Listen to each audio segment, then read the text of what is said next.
There are a number of ways we could be introduced to the church father Tertullian. In the movie Rocky IV, when Apollo Creed makes his over-the-top entrance into the boxing ring, the announcer begins to list off his nicknames before finally and emphatically calling out his actual name. And the camera soon cuts to Rocky asking him, "You think you have enough names?" Well, one could rightly ask the same question of Tertullian. His full name was Quintus Septimus Florens Tertullianus. But more than that, he managed to earn a lengthy list of nicknames, if you will, that speak to his accomplishments, his reputation, and the importance of his life. Tertullian could rightly be introduced as the father of Latin Christian thought, the proto-Trinitarian theologian, the rigorist, the apologist and polemicist, the charismatic, the exclusivist, and of course, as we will see, the hothead. Before we get too far into these things, we should begin at the beginning. Tertullian was born in the North African city of Carthage, pictured here in the background and to the bottom right of your screen, in the middle of the 2nd century. He was raised a pagan, and his father was a Roman soldier. Other details will fall into place later and help elucidate some of the initial claims that have been made about Tertullian, but right away his origins can be seen as a formative factor in his later writings. One author notes that, at the time, the African form of the Roman spirit tended to combine discipline with criticism and a sense of order with scorn and passion. And certainly, Tertullian was known for all of the above. As well, his father's military background would have certainly served to further instill a sense of discipline into Tertullian. What we know about Tertullian, we know mostly through his writings, and he had a lot of them. He's known for over 30 surviving works, and then fragments of others, and yet still more works which have not survived. For certain, his discipline and his emotion both evidence themselves throughout his works, and they paint the picture of a driven man. Having the means to do so, Tertullian's father had his son educated in Rome. He was educated in rhetoric and law, and would eventually become a lawyer in Rome. It has been noted that at the time there was a famous lawyer in Rome named Tertullian, and while some scholars aren't so quick to say that they were the same person, other scholars do think that it was very likely that this man was in fact the future church father Tertullian.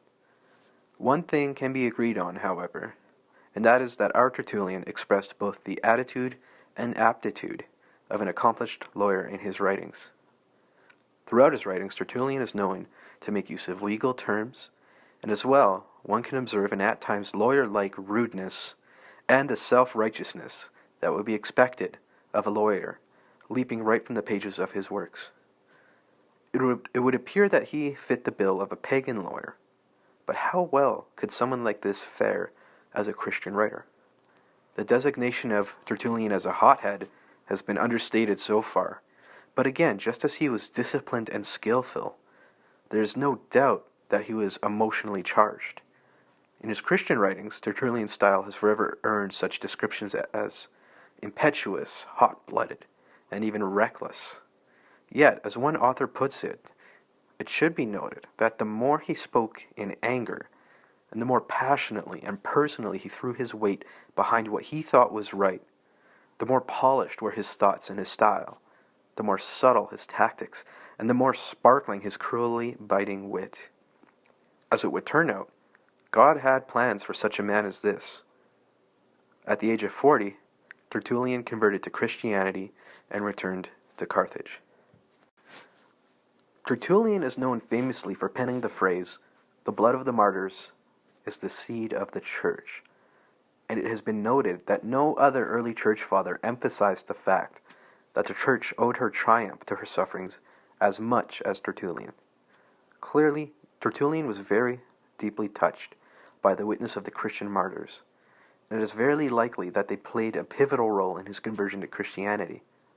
Moreover, it is also clear that the injustices, and this word is key, that were inflicted upon them, the martyrs, at this time under the Emperor Trajan, was not something that Tertullian could let go once he became a Christian. You can see in his writings, especially when you consider the context that preconditioned them, that Tertullian wasn't just simply a grouch, but rather that he was a man who cared on a very deep level about justice and the church.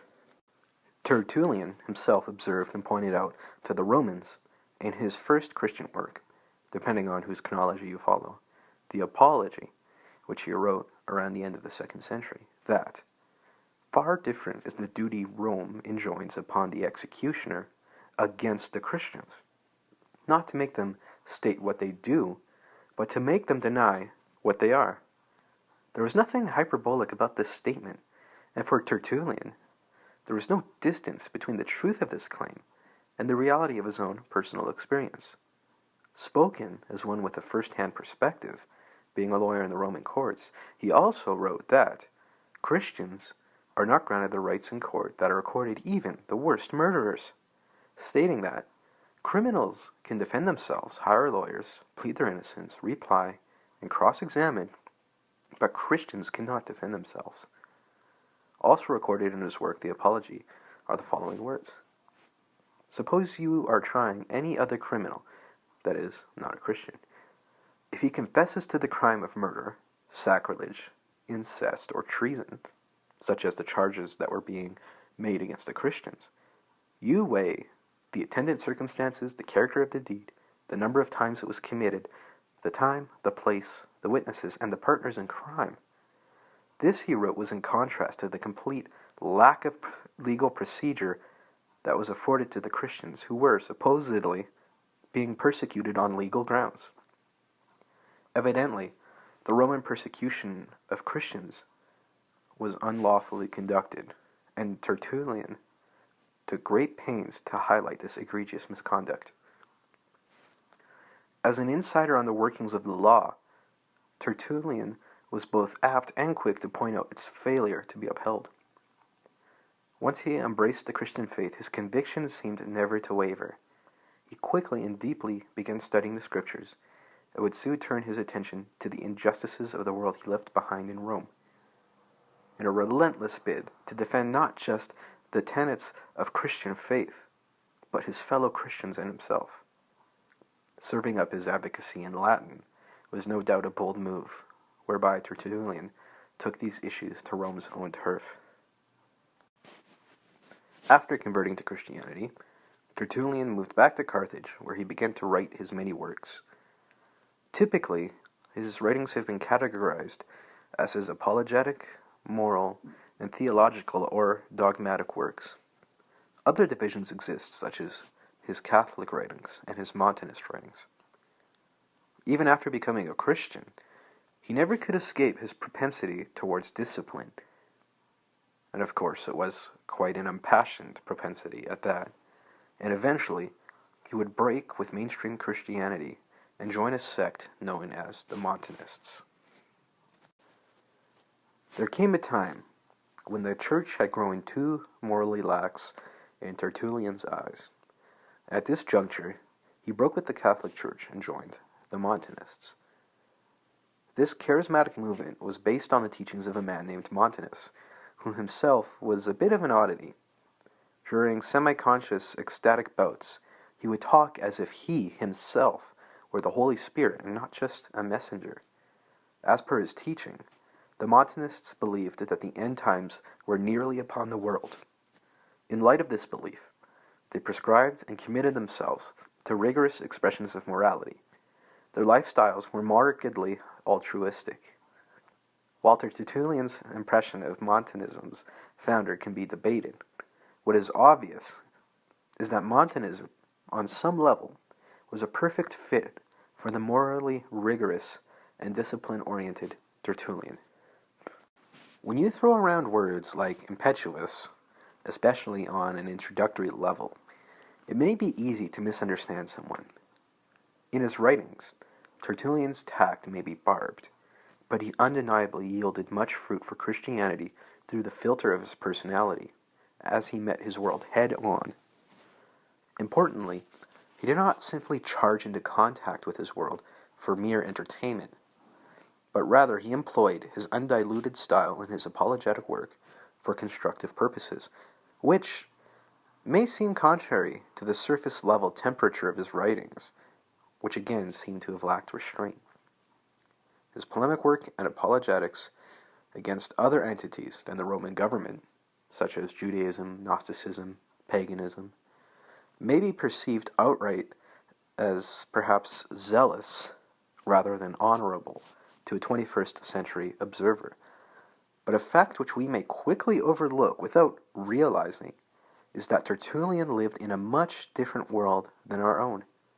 Tertullian still used these opportunities to clarify and contend for the Christian faith in important ways, even if the stakes were not as immediately or obviously high to us at first glance, as in the case of his writings against the Roman government. The fact is that the 2nd century church faced opposition on many fronts, and danger from within could have been ruinous. Rome did not understand Christians and charged them with baseless accusations. Judaism and Christianity had drawn its lines in the sand, and the former would have been pleased to see the church crumble. The pagans were getting a hold of the scriptures and were bending and distorting it to fit their philosophies. The presence of Gnosticism was still problematic, and the potential of dissension and division on the inside of the church threatened to crumble its unity, which had been disastrous at this time. The stakes were high, and so was the pressure that weighed upon those, like Tertullian, who could feel it and confront it. Tertullian proved his context to be a crucible. 30-plus written works is too much to cover here, but the same man is behind them all, and he brought the same heart to bear on all he had to say. In fact, the character behind Tertullian's writing that so often surfaces itself in raw ways as it interacted with its context, that character had a lot to do with how arguably some of Tertullian's most important theological work came to be. On the character of his writing, Tertullian's work, A Prescription Against Heretics, shows forth his general attitude towards opponents of orthodoxy. In this work, Tertullian establishes a prescriptio, or a prescription, against his opponents. A prescription was a legal maneuver in which an opponent would be proven to have no right to argue before they could even enter an argument. It was a preemptive, finishing blow meant to prevent a case from even beginning. In employing this tactic, Tertullian sought to show how those who turn to philosophical speculation in light of the revelation of Christ have no right to the Scriptures or to theological discussion with or against the Church, lest they should distort the Christian faith by reverting to spiritual blindness, and worse, that they might spread their blindness. For Tertullian, charity wasn't a right that just anyone with any theological method could claim. Apologetically and polemically speaking, when Tertullian wrote, he wasn't throwing jabs. Eventually, Tertullian turned his focus on an apparent opponent of Montanism and the proponent of monarchism in his important work against Praxeas. Essentially, Praxeas espoused a view of God that deemed the monarchy of the Godhead to be broken by drawing distinctions between the members of the Godhead, asserting that such government can only be held by one person. With his legal prowess and particular constitution, Tertullian countered Praxeas with a truly creative response, that God being three persons. This was an innovative assertion as per the use of the word person, is a trinity sharing one substance. And this was the first time that these terms, Trinity and substance, had been used in Latin to describe God as well. Gonzalez points out that here Tertullian appeals to his legal background and introduces terms that the Church would continue using for many centuries: substance and person. Substance is to be understood in its legal sense. Within this context, the substance is the property and the right that a person has to make use of it. In the case of the monarchy, the substance of the emperor is the empire. And this is what makes it possible for the emperor to share his substance with his son, as was common in the Roman Empire. The person is to be understood as legal person rather than in its usual sense. The person is one who has a certain substance. So it's possible for several persons to share one substance, or for one person to have more than one substance. And this is the core of Tertullian's doctrine regarding the Trinity. Now, you won't see Tertullian in the Catholic Church's canon of saints. For one thing, there was the whole Montanist stretch at the end of his life, but also there's a theological reason. While Tertullian laid before the Church the path to Nicaea and centuries of Trinitarian theology, his view of God was different from what Trinitarian belief would become. He believed that the Father was, in a sense, more God than the Son and the Holy Spirit, stating that the latter two are subordinate to the Father. But Tertullian's initial draft of the Trinity has earned him the indebtedness of countless Christians. Note that this prized theological gem, the Trinity, it was produced in a polemical work of all things. It was a response or a reaction, not simply a vacuous proposition. In Tertullian, the Church has an example of how contemporary concerns can be met with conviction and passion in a meaningful way. The North American Church may not necessarily be in need of an incendiary form of advocacy, but there is still much to be lost if Christianity is left to the waves of postmodernism without some degree of apologetic zeal coursing through the blood of the hand it stretches to the world around it. Tertullian shows us how God can get a hold of people shaped by a context in order to use them to confront that context through his indwelling, and how there is much to be gained not just for those in need of Christ, but also for the Church itself as it hones its thinking and matures as it puts itself in positions that necessitate a clearer articulation of itself. In short, Tertullian shows us how it is okay and even quite necessary for Christians to fear God, not man.